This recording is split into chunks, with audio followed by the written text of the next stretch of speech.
Hey, how you doing? Welcome to the candy shop. If you really rock, you can get a lollipop. Assalamualaikum warahmatullahi wabarakatuh.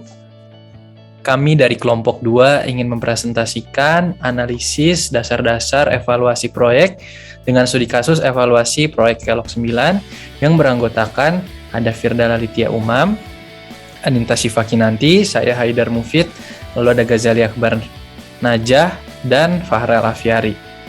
Untuk selanjutnya akan dijelaskan oleh Aninta Syifa. Baik, selanjutnya untuk landasan teori sendiri dalam research kami ini kami menggunakan teori dari Thomas terkait Lessons Learned Project Management Logic Model yang dimana yang terdiri dari project charter. Di sini juga mendefinisikan bagaimana masalah yang terdapat setelah pembangunan itu dilaksanakan. Dari situ lalu diturunkan ke goals yang secara objektif terdiri dari asumsi, constraints, resource, dan activity. Di mana pada project charter yang pertama, untuk situasi saat ini, alasan mengapa proyek dari Jalan Layang Kelok ini dibuat karena bahwasanya Sumatera Barat ini kan merupakan provinsi yang terletak di pantai barat Sumatera yang secara ekonomi merupakan wilayah yang relatif tumbuh lambat gitu dibandingkan dengan wilayah timur seperti Riau. Nah, meskipun demikian, Sumbar ini menjadi daerah tujuan pariwisata dan menjadi daerah pemasok bahan pangan nih untuk Provinsi Riau, terutama Pekanbaru. Nah, berdasarkan kondisi ini, demikian Sumatera Barat dituntut untuk menyediakan akses transportasi yang baik dalam kondisi normal, waktu tempuh Bukit Tinggi, Payakumbuh, Pekanbaru, sepanjang 225 km, melalui Kelok 9, rata-rata 4-5 jam dengan menggunakan kendaraan kecil. Untuk selanjutnya itu ada goals objektif, di mana pada awalnya ini pembangunan Jalan Layang Kelok 9 ini yang berlokasi di Kabupaten 50 Kota, Sumatera Barat, ini bertujuan untuk memperlancar transportasi manusia dan logistik dari Provinsi Sumatera Barat itu sendiri menuju Riau dan sebaliknya gitu. Sehingga dengan adanya akses antar satu lokasi dan lokasi lainnya akan terjadi potensi ekonomi domestik yang meningkat gitu. Terus juga pertumbuhan ekonomi antar daerah, produksi dan distribusi akan merata. Nah, Jalan Kelok 9 ini yang menghubungkan Sumatera Barat dengan Riau ini kan selalu dipadati oleh kendaraan. Terlebih dari hari libur, dalam sehari ini diperkirakan malah ada 10.000 unit kendaraan berlalu lalang jalan ini. Nah, hal tersebut juga cukup mengkhawatirkan ditambah oleh kondisi jalan yang terjal karena terletak di perbukitan yang cukup tinggi, yang terdiri dari patahan-patahan dan jurang yang sangat berkelok. Nah, dengan menanggapi tersebut, akhirnya pemerintah Provinsi Sumatera Barat berinisiatif untuk membangun jembatan yang juga dinamai dengan Jembatan Kelok ini. Serta pada tahun 2016 juga, selain menjadi jembatan, Kelok 9 ini juga dibangun sebuah ground seal yang dilakukan pada tahun 2016 lalu yang bertujuan untuk mengatasi permasalahan banjir di Sumatera Barat. Selain sebagai pengendali banjir dan sedimen, melalui pembangunan ground seal ini diharapkan akan tersedianya sarana dan prasarana guna mendukung kawasan Kelok 9 sebagai daerah tujuan wisata. Dengan potensi pengembangan kawasan tersebut, kedepannya juga telah direncanakan bahwa penataan kawasan dengan membangun mini galeri peduli sungai untuk menjadi kawasan dan akses sirkulasi penghubung yang dibuat di antara ground seal sungai, melakukan penataan pedagang kaki lima yang tidak terkontrol, dan menyediakan kantong parkir agar tidak mengganggu akses jalan utama. Terus untuk selanjutnya ada asumsi atau assumptions, di mana keyakinan pemerintah Provinsi Sumbar ini dalam membangun Kelok 9 ini dikarenakan pertama untuk meningkatkan ekonomi. Bagaimana realisasinya? Ya karena dengan dibangun akses ini akan terwujud interaksi antar daerah tadi yang sepertinya sudah dipaparkan, bahwa baik dari sisi perdagangan maupun logistik sehingga memicu adanya pemerataan ekonomi dan kelancaran logistik. Nah, yang kedua juga untuk destinasi wisata itu karena letaknya yang berada di antara dua bukit dan cagar alam, yakni cagar alam air putih dan cagar alam Harau, dengan menyajikan pemandangan landscape yang indah sehingga mampu menarik minat wisatawan untuk mengunjungi tempat tersebut. Untuk selanjutnya juga untuk mengatasi banjir, realisasinya ini karena dibangunnya ground seal ini dengan sengaja akan berpengaruh untuk memperkuat struktur dari jembatan, yaitu dengan mengendalikan kecepatan air agar pilar yang menyangga jembatan Kelok 9 tidak tergerus dan berada di bagian tengah, jembatan Kelok 9, brownfield ini memiliki bentuk seperti kolam. Gitu. Nah, untuk selanjutnya juga dengan potensi pengembangan kawasan tersebut, kedepannya juga telah direncanakan penataan kawasan dengan membangun mini galeri yang sudah dijelaskan sebelumnya. Selanjutnya ada constraints di mana apa saja sih hambatan yang terjadi ketika proyek ini dilaksanakan. Sempat proyek ini mundur gitu dari jadwalnya yang harusnya jadi pada tahun 2013 menjadi tahun 2011 menjadi 13 gitu karena terjadi renggangnya tanah. Nah, hal ini juga menyebabkan desain jembatan menjadi berubah. Nah, perubahan desain inilah yang menyebabkan waktu pengerjaan menjadi semakin molor dan biayanya juga semakin besar tentunya. Terus juga ada hambatan dari keterbatasan biaya yang disediakan oleh Pemprov Sumatera Barat sendiri. Dalam perjalanannya, pembangunan jembatan Kelok 9 ini dimulai pada tahun 2003 gitu ya. Dan anggaran yang dikucurkan pemerintah itu hanya sekitar 10 sampai kurang lebih 30 miliar per tahunnya. Nah, padahal secara teknis untuk pembangunan jembatan Kelok 9 ini dibutuhkan anggaran hingga 650 miliar. Sehingga setelah 7 tahun pembangunan jembatan Kelok 9 ini belum sampai 50% pembangunannya. Nah, untuk yang terakhir, resources di mana ini kita berbicara tentang stakeholder, di mana stakeholder dalam pembangunan ini terdapat tentunya regulator utama, yaitu pemerintah Provinsi Sumatera Barat dan pemerintah daerah Kabupaten 50 kota, dan untuk koordinasi antar badannya terdapat Kementerian PUPR, Kepala Balai Besar Pelaksana Jalan Nasional 2, beberapa pihak swasta dan juga masyarakat serta lembaga swadaya masyarakat. Untuk selanjutnya mungkin akan saya serahkan ke Haidar untuk penjelasan lebih dalamnya. Ya, baik, terima kasih Anin. Selanjutnya, pada tahapan awal pembangunan, Kelok 9 ini dimulai pada tahun 2003.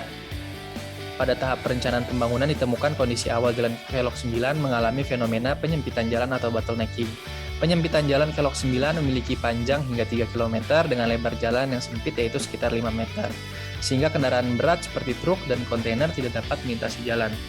Akibatnya, pemerintah pada saat itu melakukan sistem buka tutup jalan layang yang akhirnya juga tetap menyebabkan kemacetan. Akhirnya, berdasarkan usulan dari Hedianto W. Husaini selaku Kepala Dinas Prasarana Jalan Sumatera Barat mengusulkan untuk membangun jalan layang Kelok 9. Akhirnya proyek ini dimulai pada tahun 2003 dengan dana sebesar 10,345 miliar menggunakan anggaran pendapatan dan belanja negara setelah memperoleh persetujuan dari pemerintah pusat. Selama proses pembangunan proyek jalan layang Kelok 9 mengalami dinamika dalam penganggarannya, sehingga menyebabkan proyek ini terhenti di tengah jalan, yang dimana proyek jalan Kelok 9 pada awalnya hanya dianggarkan sebesar 10,345 miliar, pada tahun 2004 naik menjadi 13 miliar 920 juta. Pada tahun 2005 akhirnya penganggaran untuk proyek ini ditambah sebesar 10 miliar 725 juta, pada tahun 2006 ditambah kembali menjadi 30 miliar, dan pada tahun 2007 ditambah lagi sebanyak 15 miliar hingga pada perubahan anggaran pendapatan dan belanja negara 2007 hingga 2009 dialokasikan sudah sebanyak 173 miliar. Selama periode ini, pembangunan ini yang awalnya diproyeksikan akan selesai dalam waktu 2 tahun, akhirnya harus molor hingga tahun 2010. Selama periode dari 2003 hingga 2009 yang hampir memakan 6 waktu tahun proyek dengan dana yang sebesar 253 miliar, masih belum dapat terselesaikan juga. Hingga akhirnya pada tahun 2010 hingga 2013, anggaran pendapatan belanja negara ditambah kembali sebesar 100 miliar pada tahun 2011, lalu 200 miliar pada tahun 2012, dan di tahun 2013 ditambah lagi sebesar 50 miliar. Hingga akhirnya pada tanggal 31 Oktober 2013, jembatan Kelok 9 diresmikan oleh Presiden Susilo Bambang Yudhoyono. Baik, di sini saya akan menjelaskan evaluasi Kelok 9. Pada Kelok 9 ini, evaluasi yang kami gunakan adalah evaluasi sumatif. Evaluasi sumatif sendiri adalah evaluasi yang dijalankan untuk menentukan hasil, akuntabilitas, atau pencapaian yang telah diperoleh satu proyek selama berjalannya proyek, berhubungan dengan sumber daya yang telah dikeluarkan. Nah, dalam nilai langsung kuantitatif sendiri, Kelok 9 melihat waktu tempuh rata-rata, biaya operasi kendaraan, nilai waktu, penghematan waktu, dan biaya. Kelok 9 memiliki peningkatan biaya yang sangat tajam sebesar 269% dari perkiraan, sehingga mempunyai total biaya sebesar Rp 639,85 miliar. Masa konstruksi juga mengalami pembengkakan dari perkiraan 2 tahun menjadi 10 tahun. Kelok 9 sendiri menyebabkan adanya penurunan waktu tempuh, biaya operasional kendaraan, dan penghematan waktu. Tetapi karena biaya dan masa pekerjaan yang tadi, nilai investasi dinilai belum untung. Kelas 9 sendiri mempunyai nilai MPV yang negatif dan BCR yang kurang dari 1. Maka dalam segi kuantitatif, kelas 9 masih belum merupakan investasi yang menguntungkan. Oke, baik. Tadi sudah dijelaskan oleh Saudara Farel terkait evaluasi sumatif dari sisi kuantitatif. Saya saat ini ingin menjelaskan terkait evaluasi sumatif dilihat dari sisi kualitatifnya.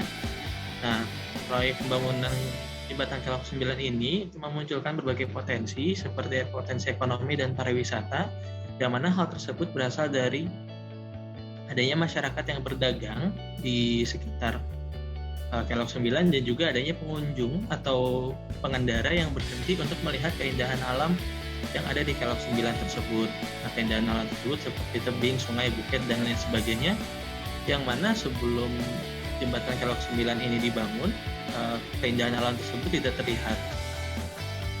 Nah, dengan adanya kejadian atau potensi tersebut, mendorong pemerintah untuk membangun berbagai fasilitas di lahan kosong di kawasan Jembatan Kelok 9 seperti taman dan kawasan pedagang serta lahan parkir, agar Kelok 9 ini dapat dijadikan sebagai rest area atau tempat beristirahat bagi pengunjung yang ingin menikmati pemandangan alam di Kelok 9, dan juga mempermudah atau memfasilitasi masyarakat yang ingin berdagang di wilayah Kelok 9 tersebut, sehingga muncullah kegiatan pada sektor informal. Selain itu, Kelok 9 ini juga memunculkan potensi